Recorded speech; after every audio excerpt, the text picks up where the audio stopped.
Halo semuanya, selamat datang kembali di kelas pengantar ekonomi makro. Kali ini kita akan membahas tentang money growth dan inflation. So money growth and inflation, pertumbuhan uang dan juga inflasi. Oke. Seperti biasa ya, materinya saya ambilkan dari buku Principle of Economics, chapter 30. Oke, mari kita mulai. Nah, di chapter ini kita akan kita akan mencoba menjawab beberapa pertanyaan. Di antaranya, how does the money supply affect inflation and nominal interest? Jadi bagaimana penawaran uang itu nanti mempengaruhi inflasi dan juga suku bunga nominal. And does the money supply affect real variables like real GDP or the real interest rate? Jadi apakah money supply itu akan mempengaruhi GDP real dan juga suku bunga real?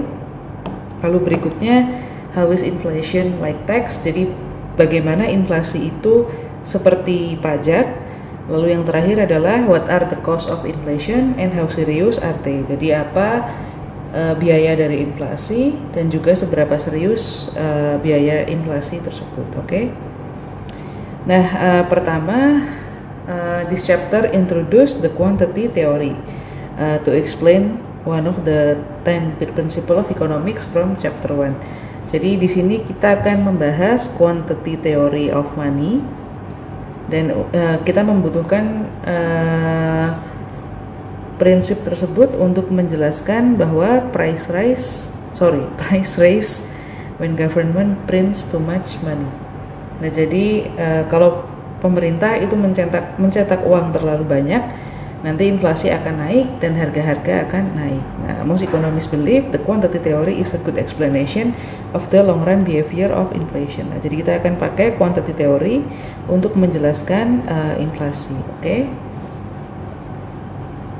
Nah, pertama, mari kita bahas the value of money. Jadi di sini kita punya P itu adalah price level. Nah, price level di sini kalau di dalam ekonomi biasanya kita lambangkan ini di variabel CPI atau GDP deflator. Nah, jadi CPI itu adalah Consumer Price Index, GDP deflator itu adalah salah satu cara untuk menghitung tingkat harga dengan menggunakan GDP. Nah, jadi inflasi itu biasanya dia bisa dihitung menggunakan CPI atau menggunakan GDP deflator, yang mana saja bisa. Nah, P di sini adalah price of basket of goods measured in money. Jadi ini adalah harga barang-barang. Jadi basket of goods ini adalah ibaratnya sekeranjang barang-barang yang biasa dikonsumsi masyarakat secara umum. Nah, jadi seperti kebutuhan umum misalnya, seperti beras, bensin, pakaian, rumah, nah itu bisa masuk ke basket of goods. Nah, di sini 1 per P itu adalah ukurannya is the value of $1 measured in goods. Nah, jadi nanti kita akan mengukur uang itu dengan barang. Nah, jadi contohnya seperti ini. Jadi contohnya kalau misalnya P sama dengan $2, nah maka harga $1, saya ulangi sedikit. Nah, jadi karena di sini 1 per P itu nilainya adalah $1 dan harga 1 buah permen. Jadi sekarang tadi kan kita punya 1 per P sama dengan $1. Nah, sekarang kita akan menggunakan ukuran 1 per P sama dengan $1 ini untuk melihat harga dari 1 permen. Jadi misalnya kalau harga permennya, kalau harga 1 permen itu adalah $2, berarti nilai dari $1 itu adalah setengah permen. Nah, kalau harga 1 permennya adalah $3, maka nilai dari $1 itu adalah sepertiga permen. Nah, inflation drives up prices and drives down the value of money. Jadi inflasi itu dia akan menaikkan harga dan dia akan menurunkan nilai dari uang. Nah, jadi notice di sini tadi yang awalnya harga permen adalah $2, maka nilai $1 itu adalah setengah permen. Tapi ketika harganya naik menjadi $3, nah ini nilai $1 menjadi sepertiga permen. Jadi di sini nilai uang itu mengalami penurunan nilai uang mengalami penurunan, sedangkan harga itu mengalami kenaikan. Nah, inilah yang disebut sebagai inflasi. Jadi inflasi itu adalah kenaikan harga-harga secara umum, dan ketika inflasi terjadi, itu harga itu naik, tapi nilai dari uang itu turun. Yang dimaksud nilai dari uang itu adalah kalau kita ibaratkan nilai uang itu sebagai barang. Nah, jadi dengan uang tersebut itu berapa barang yang bisa Anda dapatkan. Di sini tadinya Anda bisa mendapat setengah permen, sekarang Anda hanya mendapat sepertiga permen. Itu contoh dari itu ilustrasi dari inflasi. Oke. Nah, berikutnya the quantity theory of money. Ini dikembangkan oleh filosofer David Hume and the classical economists. Advocated more recently by Nobel Prize laureate Milton Friedman. Nah, jadi dulu pertama kali dikembangkan oleh David Hume dan sekarang didukung pandangannya oleh Milton Friedman. Nah, jadi nanti the quantity theory of money ini kita akan membahasnya pertama-tama. Assert that the quantity of money determines the value of money. Nah, jadi di sini dia mengatakan bahwa quantity of money atau kuantitas uang itu menentukan nilai dari uang tersebut. We study this theory using two approach. Jadi ada dua pendekatan untuk mempelajari teori ini. Yang pertama adalah supply demand, yang kedua adalah equation. Oke. Nah, berikutnya mari kita bahas money supply. Money supply minggu kemarin kita sudah bahas ya. In real world determined by Federal Reserve or the banking system. In real world it determined by Federal Reserve, banking system, and consumer. Nah, jadi money supply itu ditentukan oleh bank sentral, banking system, dan juga konsumen. In this model, we assume the Fed precisely control money supply and set it in some fixed amount. Nah, jadi di sini kita akan mengasumsikan bahwa money supply itu fix dan dia diatur oleh bank sentral. Jadi di dalam hal ini kita akan asumsikan banking system sama consumer ini tidak bisa mempengaruhi money supply karena money supply hanya diatur oleh bank sentral dan dia jumlahnya fix. Oke. Nah, berikutnya mari kita bahas money demand. Nah, money demand itu merujuk kepada how much wealth people want to hold in liquid form. Nah, jadi berapa kekayaan yang ingin dipegang oleh masyarakat dalam bentuk cash. Nah, jadi berapa uang cash, bukan berapa uang cash, tapi berapa wealth yang ingin dipegang masyarakat dalam bentuk uang cash. Ya, kita bisa sebut itu sebagai permintaan terhadap uang cash. Oke. Nah, money demand itu tergantung dari tingkat harga. Jadi tingkat harga itu mempengaruhi berapa banyak cash atau uang tunai yang ingin dipegang oleh masyarakat. Oke, cash atau uang tunai. An increase in P reduce the value of money, so more money is required to buy good and service. Thus, the quantity of money demand is negatively related to the value of money and positively related to P other things equal. Nah, jadi di sini kita bisa lihat ya, kalau misalnya harga-harga naik, nah nanti kan it reduce the value of money. Harga naik, nilai dari uang itu turun. Jadi kita butuh lebih banyak uang untuk membeli barang dan jasa. Nah, di saat seperti ini, itu money demand akan naik. Karena apa? Karena kita butuh lebih banyak uang untuk membeli barang dan jasa. Nah, jadi di sini kita bisa simpulkan bahwa quantity of money demanded, jumlah uang yang diminta di dalam money demand itu negatively related to the value of money and positively related to the price. Jadi quantity of money demanded, jumlah uang yang diminta itu dia berkorelasi negatif dengan nilai uang, tapi berkorelasi positif dengan harga. Nah, jadi kalau misalnya Anda lihat bahwa harga-harga itu mengalami kenaikan, maka nanti seperti saya bilang, money demand akan mengalami kenaikan. Oke. Nah, other things are equal ya.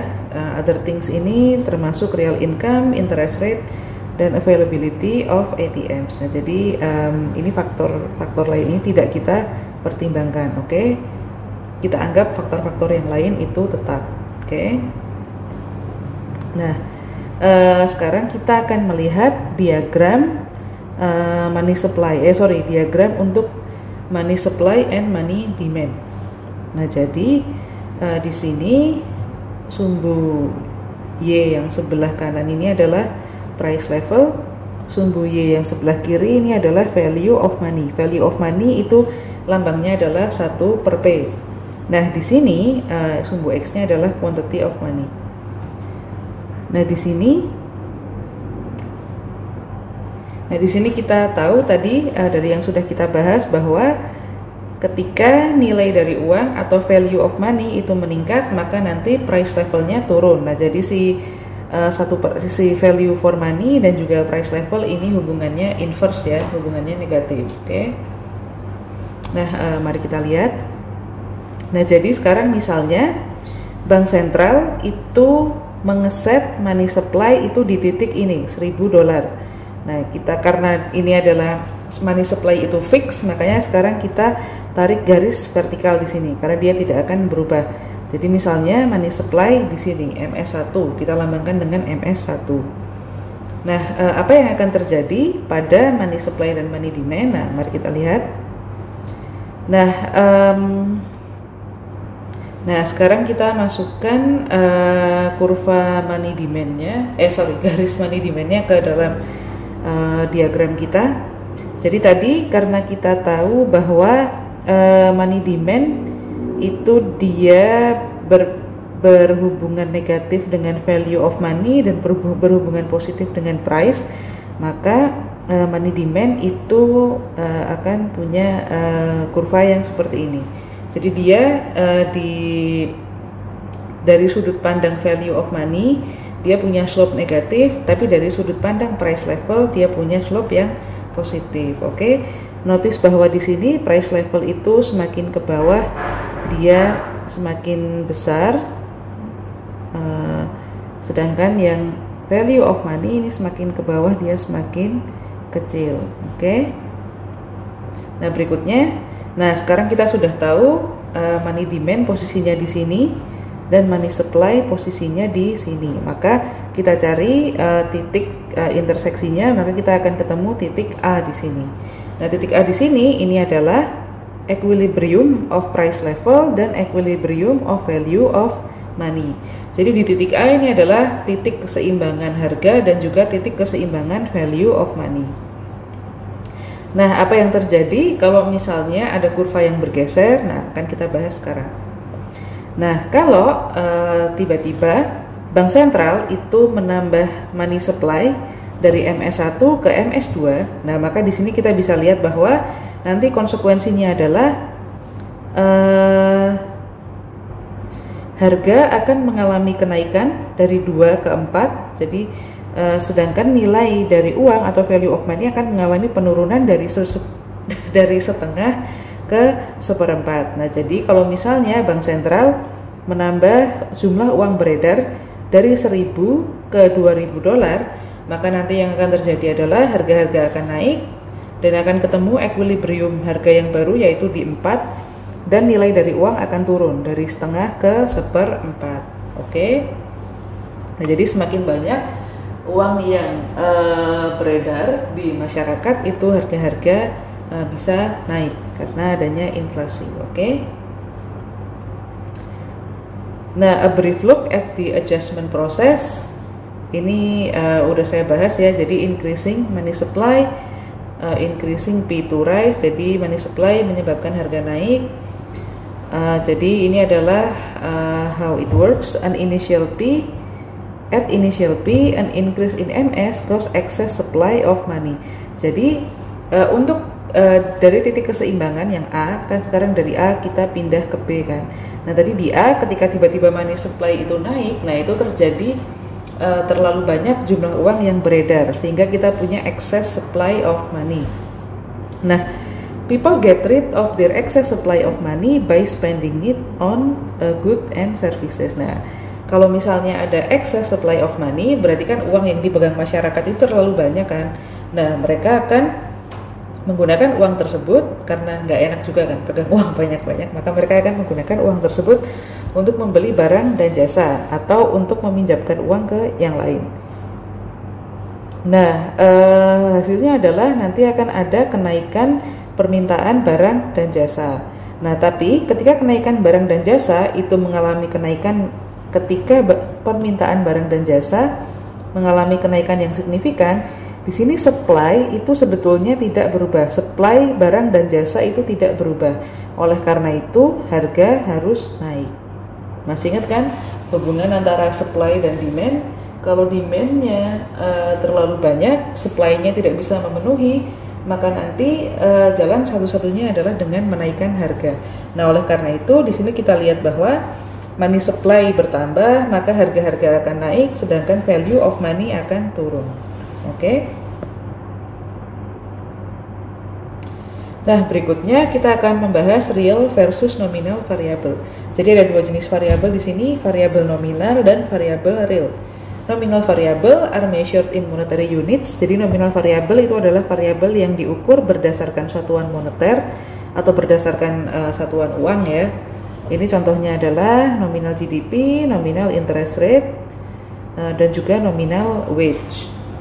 Jadi kalau nominal interest rate ini seperti rate of return measured in dollar, dan nominal wage ini adalah dollar per hour work. Sedangkan real variable itu adalah variabel yang diukur dengan menggunakan physical unit. Misalnya diukur menggunakan output atau barang dan jasa. Contohnya adalah real GDP, real interest rate, dan real wage. Oke. Nah, ini ada ilustrasinya untuk real versus nominal variable. Nah, di sini prices are normally measured in terms of money. Jadi biasanya harga itu kan diukur berdasarkan ukuran uang ya. Jadi kayak misalnya harga CD itu $15 per CD. Harga pizza itu adalah $10 per pizza. Nah, a relative price is the price of one good relative to another. Nah, di sini kita punya konsep namanya harga relatif. Ini adalah ketika kita membandingkan harga satu barang relatif dengan barang yang lainnya. Sebagai contoh, kalau kita mau melihat harga relatif CD terhadap pizza misalnya, nah kita bisa bilang cara mencarinya adalah harga CD dibagi harga pizza. Jadi $15 per $10. Nah, jadi harga relatif pizza terhadap harga relatif CD terhadap pizza itu adalah 1,5 pizza per CD. Jadi 1 CD itu sama dengan 1,5 pizza, 1,5 pizza. Nah, relative prices are measured in physical units, so they are real variable. Nah, jadi beda sama harga ya. Kalau harga diibaratkan sebagai dihitung dengan satuan uang. Kalau relative price dihitung dengan real variable, maka relative price itu adalah real variable. Oke. Nah, an important relative price is the real wage. Jadi salah satu konsep relative price itu adalah real wage. Jadi W ini adalah nominal wage. Ini adalah price of labor. Nah, ini adalah misalnya penghasilan per jam. Misalnya $15 per 1 jam kerja. Nah, price level di sini P adalah harga barang dan jasa. Misalnya harga barang dan jasanya adalah $5 per unit of output. Nah, nanti real wage itu dicari dengan cara price of labor relative to the price of output. Nah, jadi untuk mencari real wage, carinya dengan W dibagi P, atau price of labor wage kan dibagi price of good and services. Jadi 15 dibagi 3. Nah, jadi real wage di sini itu adalah 3 unit output per hour, atau 3 unit barang dan jasa per 1 jam kerja. Nah, jadi seperti itu ya. Oke.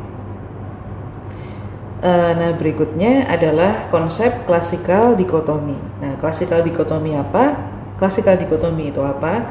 Classical dichotomy adalah teori yang memisahkan antara nominal dan real variables. Nah, jadi tadi kita sudah pelajari ini yang disebut sebagai real dan nominal variable dalam konteks konteks upah.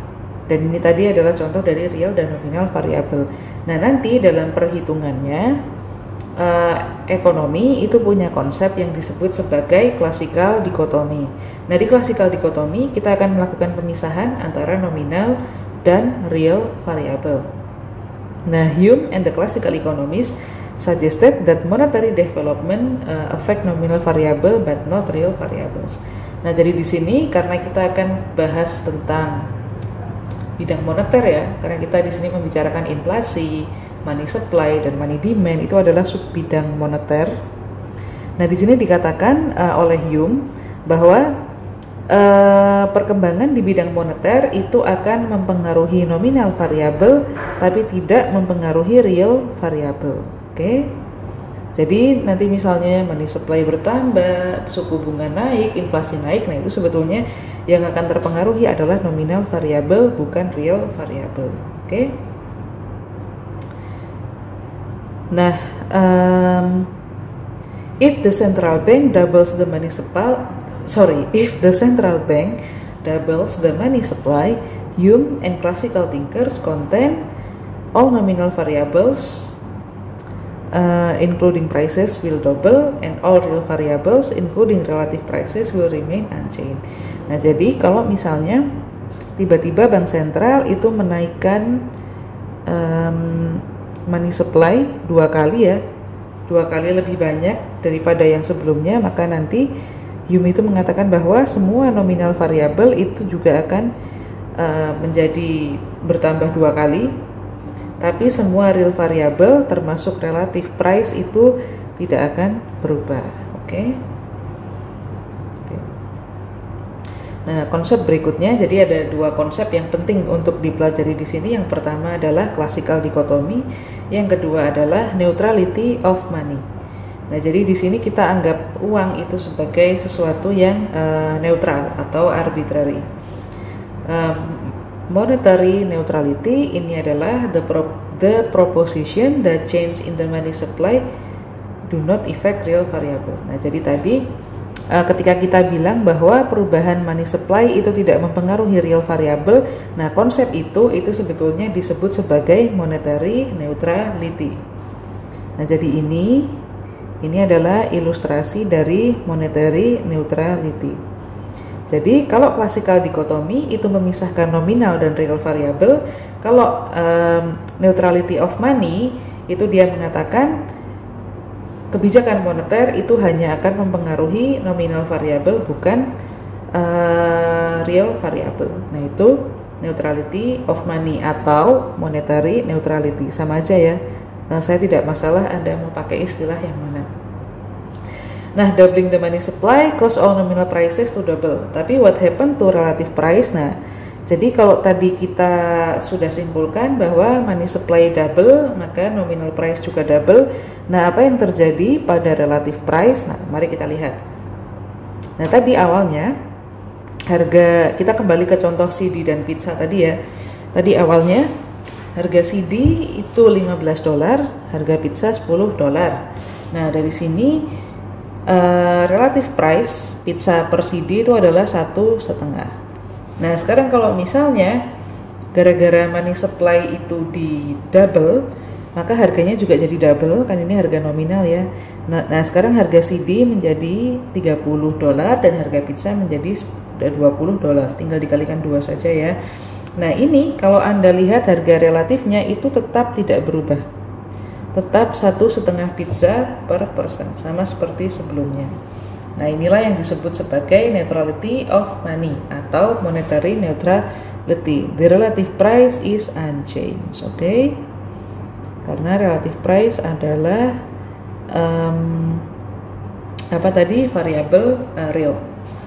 Oke, nah berikutnya kita masih membahas neutrality of money. Similarly, di sini kita masuk ke konteks real wage. Nah, kalau nanti misalnya ada perubahan money supply, real wage itu tidak berubah karena dia adalah harga relatif. Jadi, kenapa? Karena quantity of labor supply doesn't change, quantity of labor demanded doesn't change, dan total employment of labor doesn't change. Jadi nggak ada perubahan di real wage. karena tidak ada perubahan di labor market ya. Labor supply tetap, labor demand tetap, total employment tetap. Nah, the same applies to employment of capital and other resource. Ya, ini juga berlaku untuk employment of capital dan juga resource yang lain. Nah, since employment of all resource is unchanged, total output is also unchanged. Nah, oleh karena itu, karena employment-nya tetap unchanged, nah maka total output juga tidak berubah meskipun money supply berubah. Oke? Karena output adalah real variable. Nah, most economists believe the classical dichotomy and neutrality of money describe the economy in the long run. Nah, jadi konsep neutrality of money ini menjelaskan bagaimana perekonomian akan berjalan dalam jangka panjang. Nah, jadi dalam jangka panjang, uang itu sifatnya netral, dia tidak akan mengubah real variable, hanya nominal variable saja. Nah, berikutnya in later chapter we will see that monetary change can have important short run effects variable. Nah, meskipun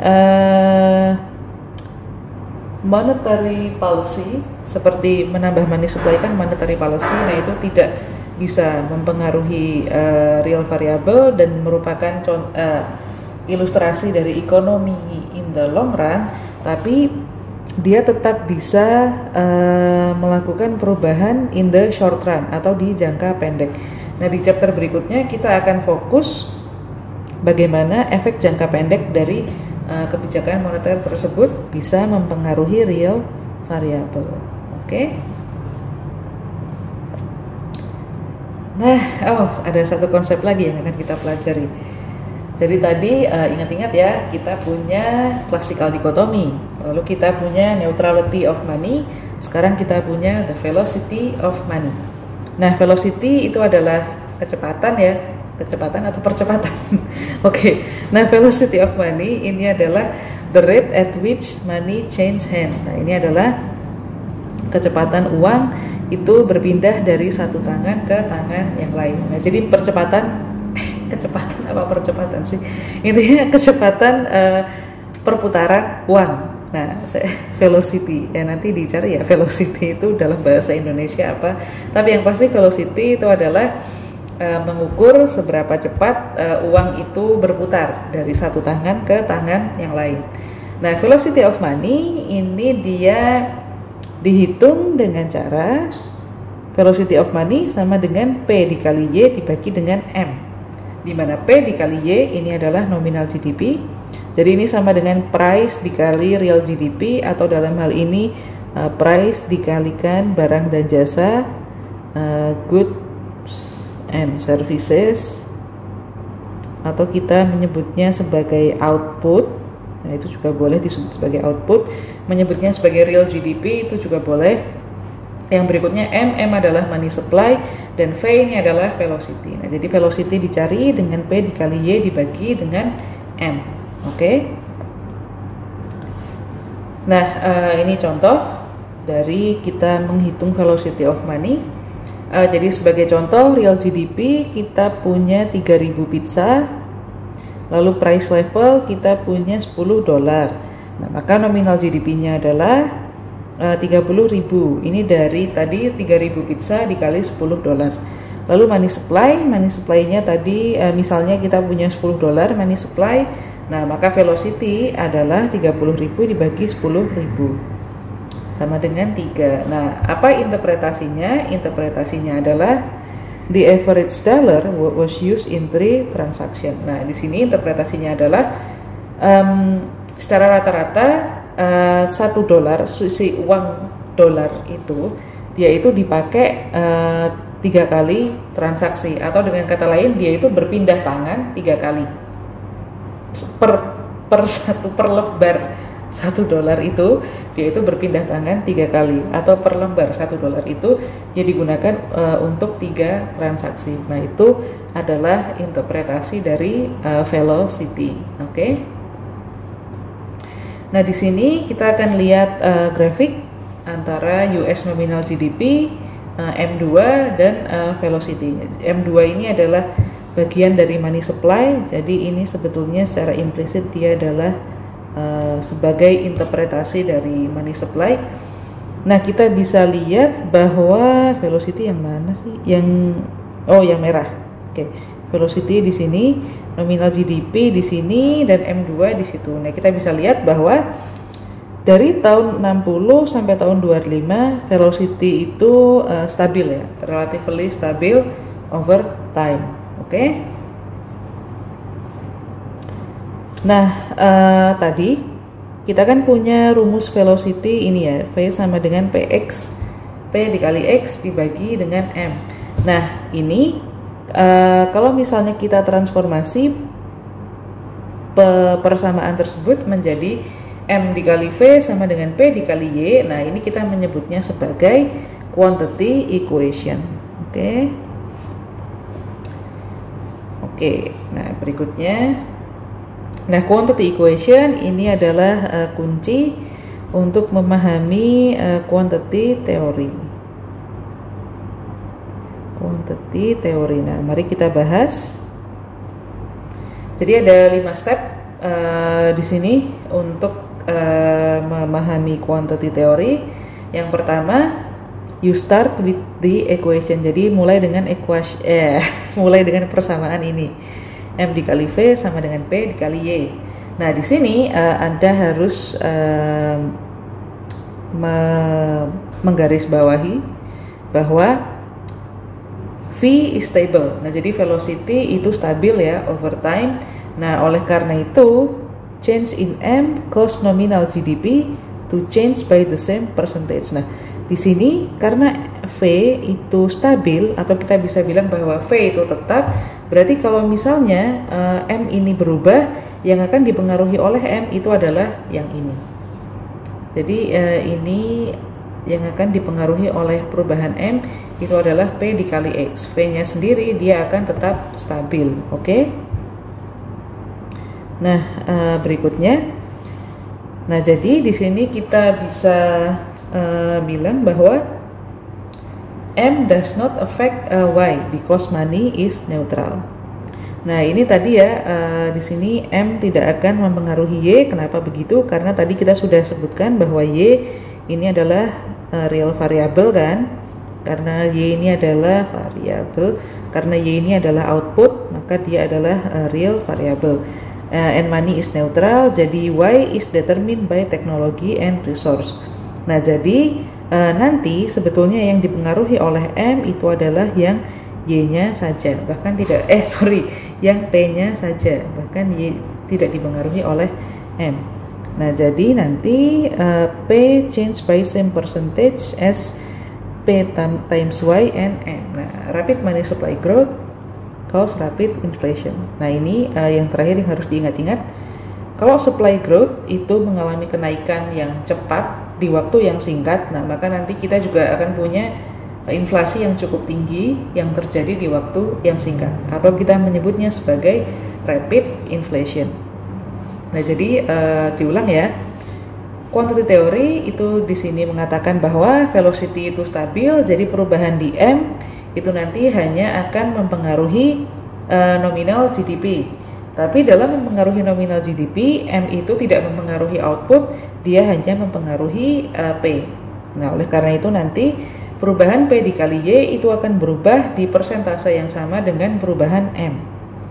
Nah, terakhir, kalau misalnya money supply itu tumbuh dengan sangat cepat di waktu yang singkat, maka nanti inflasi juga akan tumbuh dengan cepat di waktu yang singkat. Tumbuh dengan cepat di waktu yang singkat. Maksud saya tumbuh cukup tinggi di waktu yang singkat. Oke. Nah, yang berikutnya adalah hyperinflation. Hyperinflation itu apa? Hyperinflation ini adalah inflasi yang sangat tinggi. Kita menyebutnya hyper saking tingginya. Ini generally defined as inflation exceeding 50% per month. Nah, ini adalah ketika inflasi itu rate-nya adalah lebih dari 50% per bulan. Nah, di sini ingat tadi salah satu 10 principle of economics, harga naik ketika pemerintah itu mencetak terlalu banyak uang. Nah, jadi excessive growth in the money supply always cause hyperinflation. Nah, Menambah money supply itu kan salah satu caranya dengan mencetak uang ya. Nah, maka tadi dikatakan bahwa pertambahan money supply yang terlalu tinggi nanti akan menyebabkan hyperinflation. Oke. Nah, berikutnya adalah the inflation tax. Nah, jadi banyak ya yang kita pelajari hari ini. Inflation tax ini apa? Jadi ini adalah konsep yang dia itu mengibaratkan inflasi itu bersifat seperti pajak. Jadi pajak itu kan pengurang penghasilan ya. Jadi kalau Anda punya penghasilan, Anda kena pajak, dan nanti penghasilan yang Anda terima itu adalah penghasilan yang sudah dikurangi oleh pajak. Nah, jadi di sini when tax revenue is inadequate and ability to borrow is limited, government may print money to pay for its spending. Nah, jadi intinya kalau misalnya revenue pemerintah atau penghasilan pemerintah itu tidak cukup untuk menutup pengeluarannya pemerintah, maka pemerintah itu bisa mencetak uang untuk memenuhi spendingnya. Nah, kalau ini dilakukan itu biasanya akan terjadi hyperinflation. Nah, the revenue from printing money is the inflation tax. Nah, jadi pertambahan penghasilan pemerintah ketika dia mencetak uang lebih banyak itu disebut sebagai inflation tax. Karena apa? Karena nanti setelah dia mencetak uang lebih banyak, itu pasti tidak lama setelah itu akan terjadi inflasi. Nah, oleh karena itu kita menyebut hal itu sebagai inflation tax. Oke. Nah, di Amerika inflation tax today accounts for less than 3% of total revenue. Oke. Nah, jadi dia tidak terlalu tinggi ya. Kalau tinggi itu bahaya. Nah, lanjut. Ini konsep baru lagi. Banyak konsep yang kita pelajari hari ini adalah the Fisher effect. If we rearrange the definition of real interest, nah tadi kita sudah pelajari real interest itu adalah real interest itu sebetulnya dia dihitung dengan nominal interest dikurangi inflasi ya. Nah, jadi kalau kita mau mencari nominal interest, maka itu adalah inflation rate ditambah dengan real interest. The real interest is determined by saving and investment in the loanable fund market. Nah, money supply growth determine the inflation rate. Nah, jadi real interest rate ini ditentukan dari banking system, sedangkan yang inflation rate ini ditentukan oleh money supply. Oke. So this equation shows how the nominal interest rate is determined. Nah, jadi money supply itu akan mempengaruhi nominal interest rate. Nah, in the long run, money is neutral, so a change in the money growth rate affects the inflation rate but not real interest rate. Nah, tadi kita sudah katakan ya, karena di jangka panjang uang itu netral, maka change in the money growth affects inflation rate but not real interest rate. Jadi di jangka panjang ini tidak terpengaruh, oke? So the nominal interest rate adjust 1/1 with the change of inflation rate. Nah, jadi sebenarnya karena real interest rate ini tidak dipengaruhi oleh perubahan money supply, maka sebetulnya yang mempengaruhi nominal interest rate itu adalah inflation rate. Oke. Nah, hubungan ini bahwa nominal interest rate itu sama dengan inflation rate plus real interest rate itu disebut sebagai Fisher effect. Ini dikasih nama karena dulu yang menemukannya adalah Irving Fisher. Oke. Jadi Irving Fisher ini mengatakan bahwa nominal interest rate itu akan dipengaruhi oleh inflation rate ketika terjadi perubahan money supply karena real interest rate-nya tidak berubah. Oke. Nah, lanjut. Nah, ini ada data historis nominal interest rate dan inflation rate. Nah, bisa dilihat bahwa mereka secara umum punya tren yang sama. Jadi yang biru nominal interest rate, yang merah adalah inflation rate. Nah, jadi close relation between this variable is evidence for Fisher effect. Nah, tren yang sama ini membuktikan bahwa Fisher effect itu ada, oke?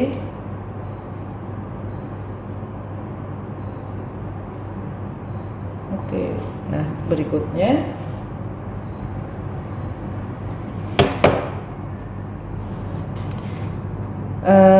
the Fisher effect and the inflation tax. Nah, jadi the inflation tax applies to people's holding of money, not their holdings of wealth. Nah, jadi inflation tax itu dia hanya akan mempengaruhi orang yang memegang uang, bukan yang memegang wealth atau harta. Jadi beda ya antara harta dan uang. Kalau uang itu ya cash, kalau yang harta ya mungkin dia punya properti atau mungkin dia punya mesin atau semacamnya. Nah, the Fisher effect itu adalah an increase in inflation cause an equal increase in the nominal interest, so the real interest of wealth is unchanged. Nah, jadi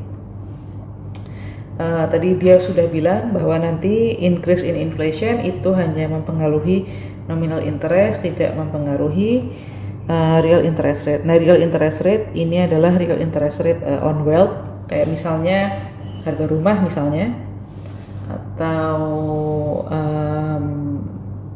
harga gedung dan semacamnya. Oke, nah berikutnya adalah the cost of inflation. Nah, jadi biaya dari inflasi. Ada sebuah kesalahan konsep ya, atau kita menyebutnya sebagai inflation fallacy. Jadi ada anggapan yang salah. Most people think inflation erodes real incomes, padahal tidak.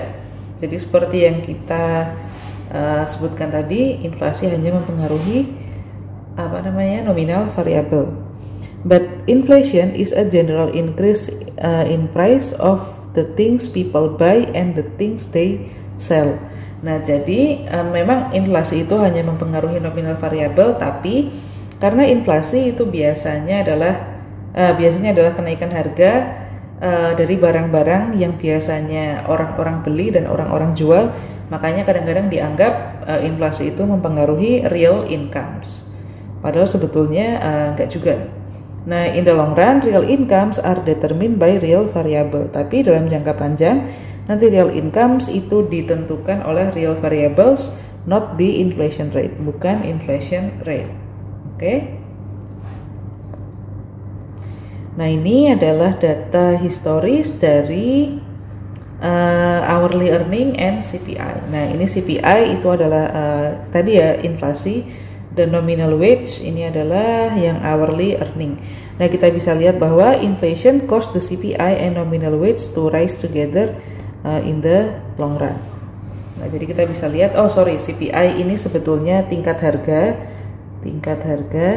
Nah, ini biasanya yang digunakan untuk menghitung inflasi. Jadi kita menghitung inflasi itu kalau misalnya CPI T plus 1 itu lebih besar daripada CPI T misalnya. Nah, ini kalau misalnya dia lebih besarnya itu jauh lebih banyak, nah itu berarti kita mengalami inflasi yang tinggi. Tapi kalau misalnya dia tidak terlalu besar, ya berarti inflasinya tidak terlalu tinggi. Kalau lebih kecil berarti kita mengalami deflasi. Oke? Jadi tadi CPI adalah tingkat harga. Nah, di sini kita lihat CPI dan nominal wage itu punya tren yang sama, dan inflasi itu menyebabkan CPI dan nominal wage itu akan meningkat dalam jangka panjang. Nah, the cost of inflation, di sini kita punya beberapa konsep. Yang pertama adalah Shulater cost. Shulater cost ini yang dimaksud adalah the resource wasted when inflation encourage people to reduce their money holdings, includes the time and transaction costs of more frequent bank withdrawals. Nah, jadi Shulater cost ini adalah biaya yang terjadi ketika inflasi itu sebentar.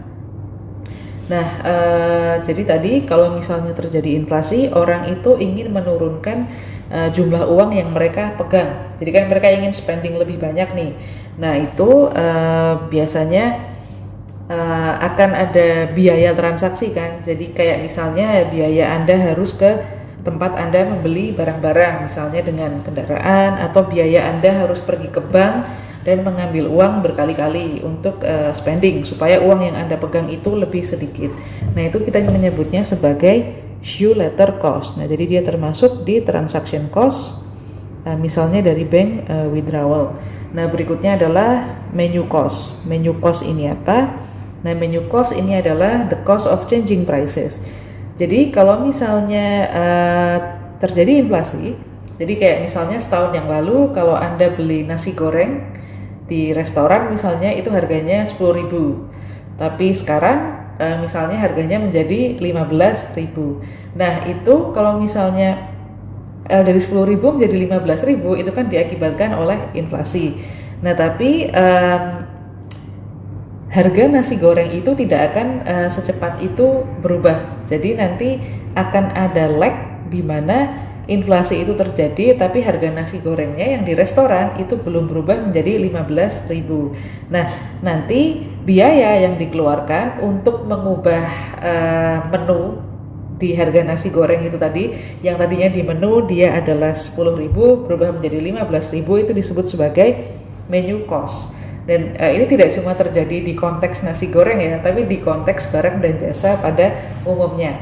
Jadi ketika penjual itu mau mengubah harga barang mereka, nah there is cost in that, and it's called menu cost. Jadi itu disebut sebagai menu cost, oke? Nah, selain itu juga ada misallocation of resource from relative price variability. Nah, jadi karena adanya inflasi itu biasanya ada misalokasi sumber daya, because firms don't all raise prices at the same time, so relative prices can vary, which distort allocation of resource. Nah, jadi kalau misalnya terjadi inflasi, tadi seperti yang saya bilang ya, itu perusahaan tidak bisa bereaksi dengan cepat. Nah, oleh karena itu dalam waktu yang singkat itu sebetulnya ada distorsi pada alokasi sumber daya. Oke? Jadi kayak yang tadinya harus memproduksi sekian, terus karena inflasi harus memproduksi lebih banyak atau lebih sedikit. Nah, itu nanti ada misalokasi sumber daya. Lalu yang berikutnya adalah confusion and inconvenience. Ya of course ya, inflation change the yardstick we use to measure transaction. Nah, jadi kalau misalnya ada kenaikan harga, itu pasti ada kebingungan dan ketidaknyamanan. Nah, jadi itu adalah biaya dari inflasi. Nah, jadi kita punya shoe leather cost, menu cost, misallocation, dan confusion. Oke? Masih ada satu lagi rupanya yang ketinggalan di sini, tax distortion. Nah, jadi dengan adanya inflasi itu dia membuat nominal income grow faster than real income. Nah, jadi karena inflasi nanti nominal income itu tumbuh lebih cepat daripada real income. Nah, karena pajak itu based on nominal income, nah jadi nanti di waktu singkat, maksud saya di awal-awal inflasi terjadi nanti akan ada itu akan belum bisa di-adjust terhadap inflasi. Nah, oleh karena itu nanti inflasi membuat orang bisa membayar pajak lebih banyak meskipun real income-nya tidak naik.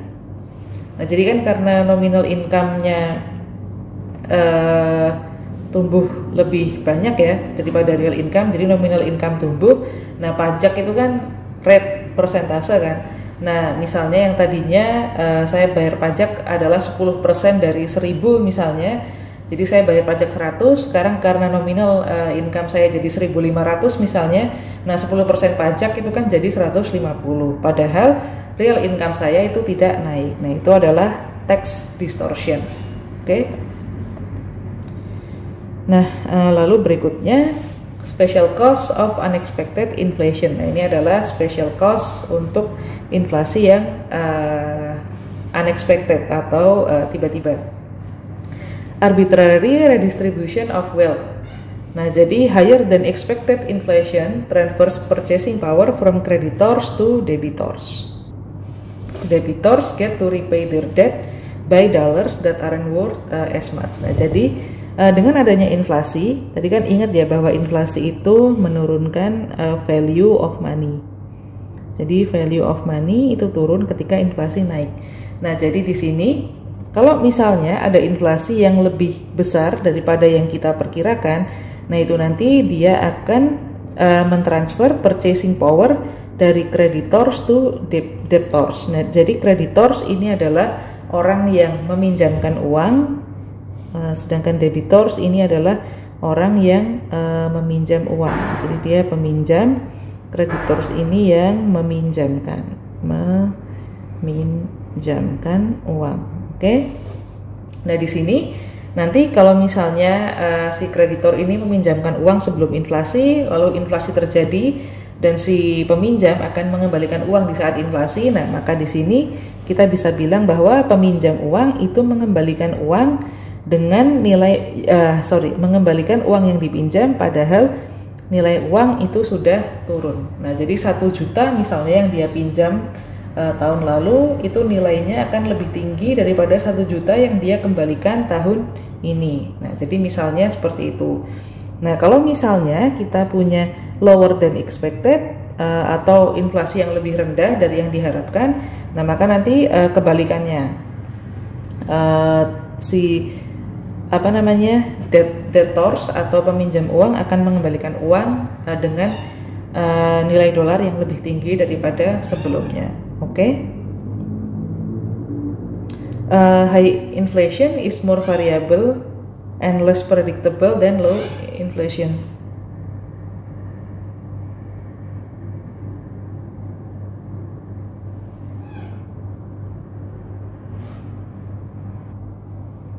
Oke, berikutnya all of these costs are quite high for economies experiencing hyperinflation. For economies with low inflation, these costs are probably much smaller, though their exact size is open for debate. Nah, konklusinya adalah this chapter explain one of the 10 principles of economics, price rise when government prints too much money. Yang kedua adalah we saw that money is neutral in the long run, affecting only nominal variable. Nah, in later chapters we will see that money has important effect in the short run. Nah, ini untuk minggu depan kita akan bahas bagaimana uang itu mempengaruhi real variable dalam jangka pendek. Oke. Nah, itu saja dari saya untuk materi kali ini. Thank you.